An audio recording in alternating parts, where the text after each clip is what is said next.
Ó, vou introduzir a matéria do André, que é a nomenclatura, definição de espécie, tipos e tudo mais. Começando do mesmo jeito que começou. O que que é uma espécie?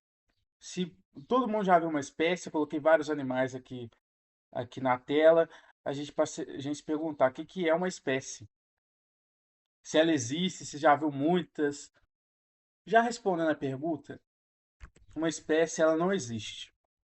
Ela é um conceito abstrato criada pelo ser humano para categorizar e nomear a biodiversidade no presente. Então, você não consegue ver uma espécie como você não consegue ver um gênero, você não consegue ver um filo, você não consegue ver uma ordem, uma família e tudo mais. Então, é uma categoria abstrata, ela não existe, ela é usada para descrever um espécime.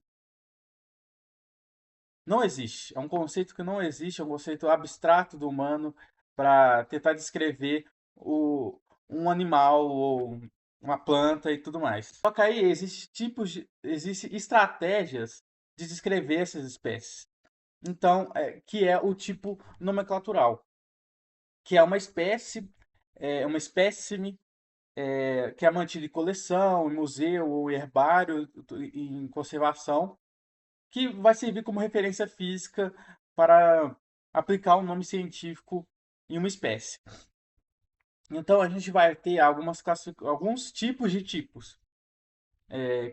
Temos o holótipo, parátipo, síntipo, lectótipo, paralectótipo, o neótipo e o apantótipo. O holótipo ele é uma espécie que vai ser o representante de toda a espécie. Então ele é uma espécime único e é o principal escolhido designado para o autor original para apresentar o nome da espécie. Só que, é, só que além do holótipo, vai ter o parátipo. O parátipo são espécies, como posso dizer, reservas. Então são outras espécies na mesma série de examinados, ou seja, são as mesmas espécimes, só que elas não foram escolhidas para ser o holótipo. É basicamente isso. Então, mais ou menos serve como para mostrar variação numa mesma espécie. Depois, aí, se acontecer algo desse holótipo, desse representante de uma espécie, for destruído, sumir e coisas assim, você vai ter que ter um novo holótipo, que na verdade não é holótipo, vai ser o neotipo, que vai ser pegar um desses parátipos e transformar ele em um novo representante. Só que aí vai ter um novo nome, que é o neotipo, não um holótipo. Quando o autor ele fica em dúvida em qual holótipo ele vai utilizar, ele pode utilizar um grupo inteiro. Então, isso aí é o chamado síntipo. O síntipo é quando se utiliza um grupo inteiro para representar uma espécie. Se nesse grupo surgir, o autor decidir quem que vai ser o holótipo, isso não vai se chamar holótipo mais, vai se chamar lectótipo, porque vai sair do síntipo e vai virar o representante. E como tem o parátipo, vai existir o paralectótipo, que são as espécimes restantes que não foram escolhidas para ser representadas na espécime, da espécie. E temos, por último, o apantótipo, que vai ser utilizado para seres microscópicos para representar espécies. Então, protozoários, por exemplo, não tem como pegar um indivíduo para representar uma espécie toda, então a gente vai pegar, por exemplo, uma lâmina e falar que esse é o representante da espécie toda. Agora a gente vai partir um pouco para as regras de nomenclatura, porque a gente já citou o que é uma espécie, por que ela não existe e as estratégias para descrever as espécies. E agora a gente vai partir para como nomear elas, como se utiliza, quais são as regrinhas. A gente vai utilizar do Código Internacional de Nomenclatura Zoológica, ou ICZN. E para que ele vai servir? Para universalizar os nomes, para unificar, deixar eles únicos, para estabilizar, para não ter essa confusão de uma espécie ter um nome a mais, um nome a menos, entre os países também. Por exemplo, aqui chama cachorro, no Japão vai ter outro nome de espécie. E tem uma distinção para diferenciar, para não ter confusão na nomenclatura. Então, é universalizar, unificar, estabilizar e distinguir os nomes das espécies. Qual que é a primeira regrinha que o André ensinou para a gente? Na primeira citação da espécie no artigo e tudo mais, a gente vai ter que usar o nome da espécie, que vai ser o gênero específico, o gênero e o epíteto específico, e vai ter que usar o nome do autor, a vírgula e a data da descrição do autor. Isso sempre na primeira menção no texto. Aí é utilizado em latim o nome da espécie, e esse nome latim, o próprio pesquisador vai dar o nome. Ele pode inventar qualquer coisa, seguindo as normas gramaticais, que é o gênero sendo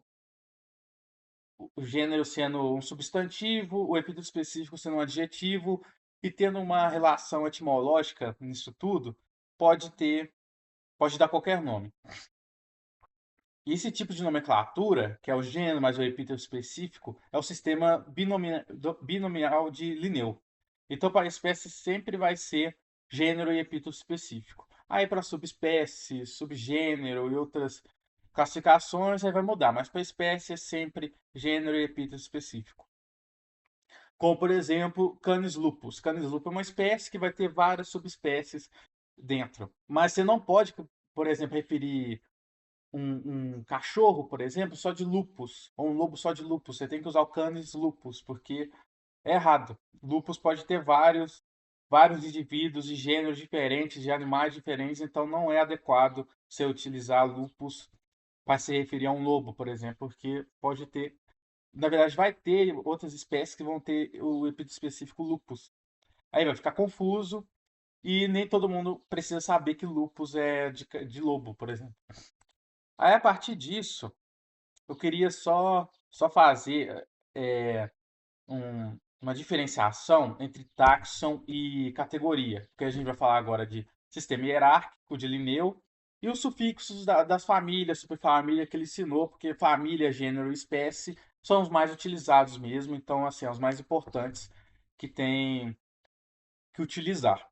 Antes de nomear as famílias, falar as regrinhas, eu queria fazer uma distinção entre táxon e categoria.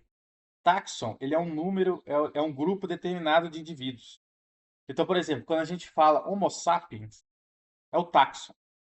O táxon Homo sapiens é um grupo de indivíduos ali de Homo sapiens. Quando a gente fala de categoria, é um nível hierárquico, naquela imagem que a gente aprende na escola, reino, filo, classe, ordem, família, gênero, espécie. Isso é a categoria, é onde Homo sapiens está na hierarquia.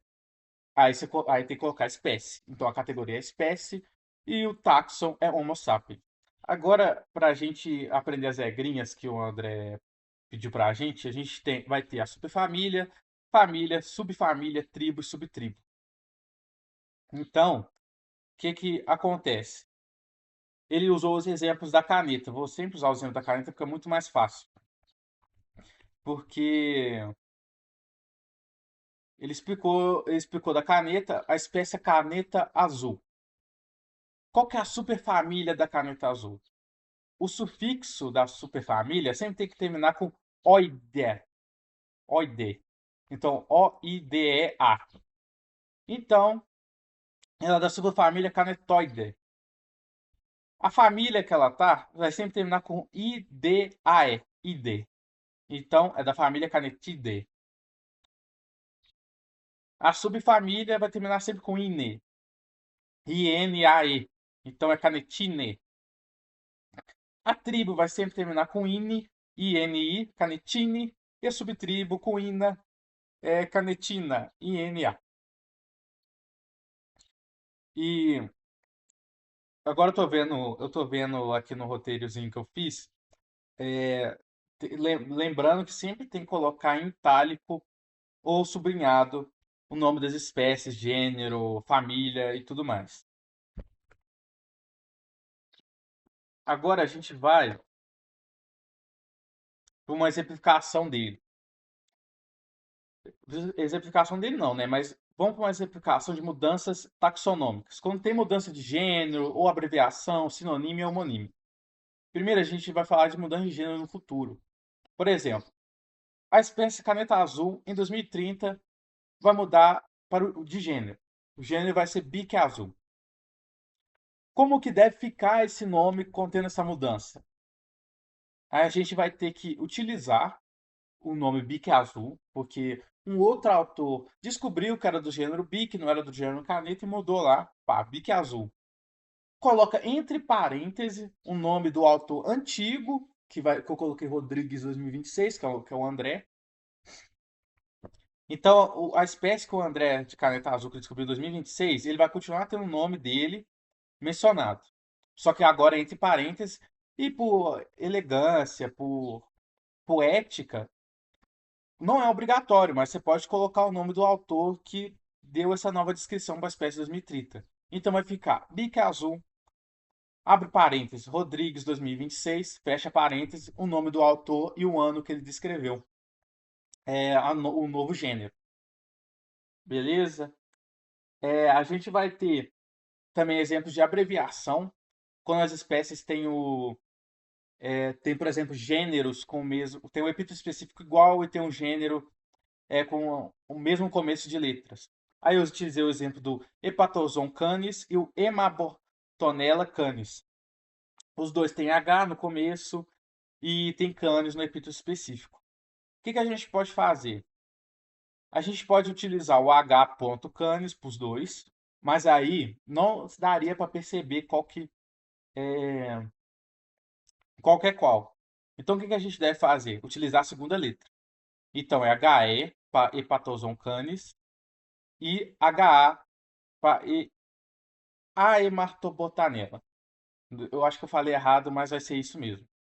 Então vai ser HE.canis e HA.canis para a diferenciação das espécies. E a abreviação só deve ser utilizada quando no começo do texto já ter falado por extenso o nome. Então, nunca utilize a abreviação logo de cara. Tem que usar depois que foi escrito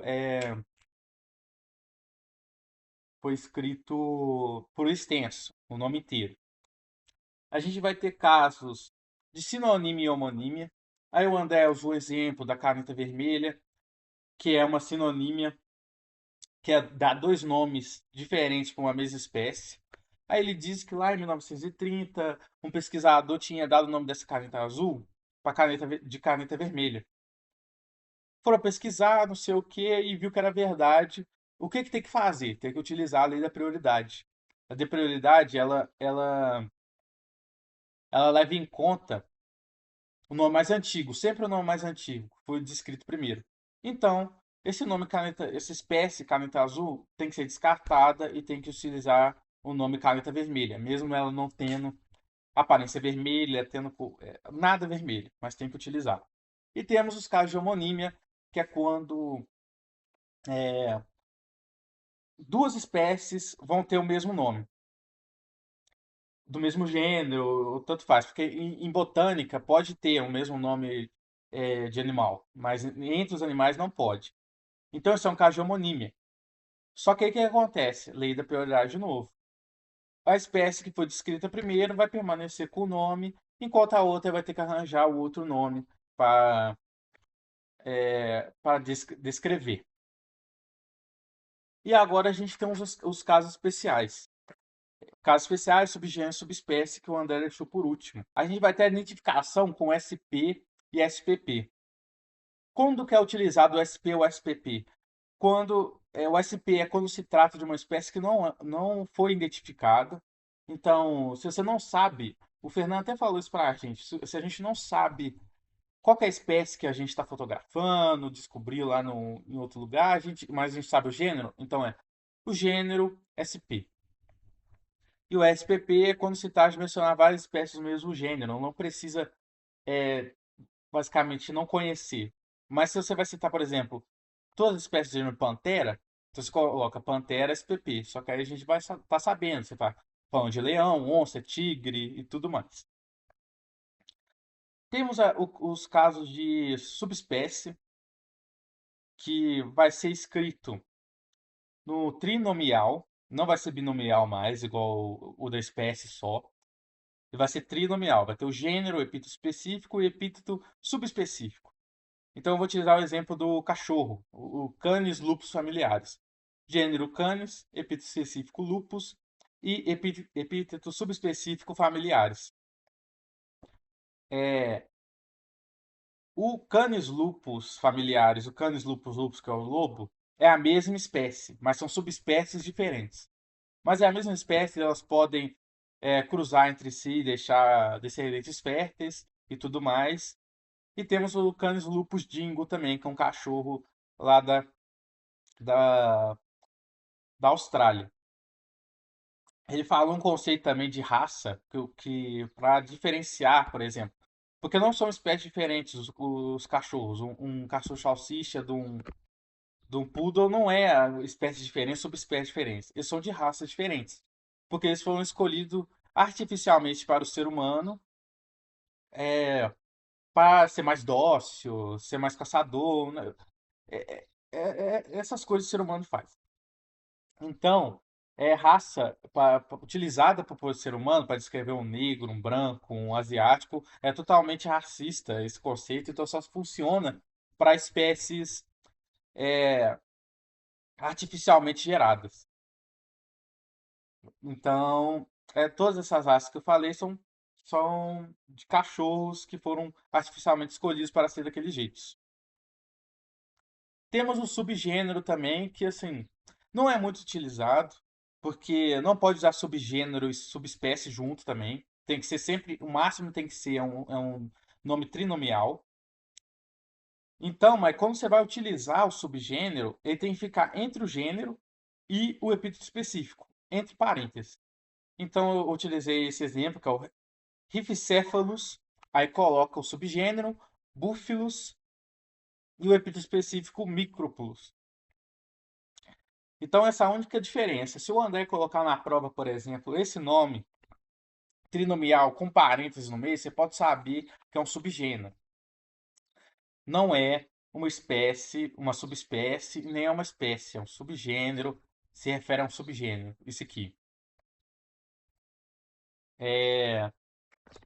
Eu esqueci de falar, e eu tenho que falar também, eu esqueci no começo de falar da tautomínia, que é quando, eu acho que não vai ter muita diferença, eu acho que não vai cobrar isso, mas é quando um indivíduo tem o gênero epíteto específico repetido, igual gorila, gorila. Acho que iguana, iguana também tem. Então, só é utilizado isso quando, por exemplo, descreve uma espécie, sei lá, vou usar da caneta azul de novo. Caneta azul.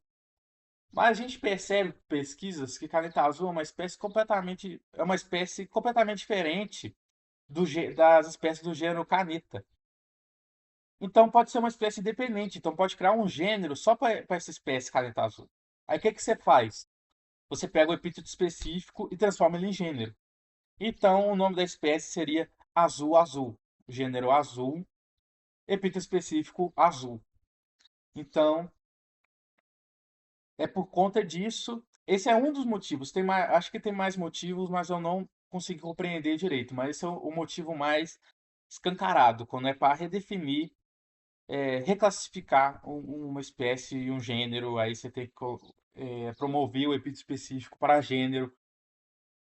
E basicamente isso. Eu fiz isso aqui, deve dar 20 minutos no máximo, porque eu tenho que editar esse negócio ainda, mas é basicamente isso que eu entendi da matéria do André. E acho que tá ótimo.